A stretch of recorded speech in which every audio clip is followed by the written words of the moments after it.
आज टाढा छौँ हामी एकअर्कादेखि। थाहा छैन अब भेट कहिले हुन्छ। तिमीले त मलाई बिर्सिदिन्छौ कि जस्तो लाग्छ। पहिला जस्तो छैन नि है।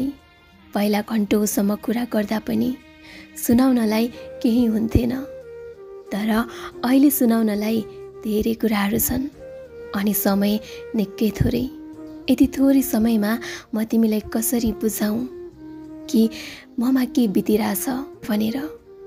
कसम अति रुन मन लाग्छ के। कहिलेसम्मलाई हो यस्तो।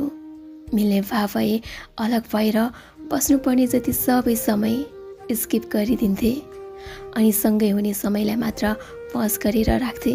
कमजोर भएको छु, एक्लो भएको छु, मन भारी हुन्छ कुनै दिन तिमीलाई भेट्यो भने त। कसम तिमीलाई अँगालोमा हालेर धेरै समयसम्म रुन्छु होला म त। तिमी के सोच्छौ होला मेरो बारेमा? परिस्थिति हेर न मेरो।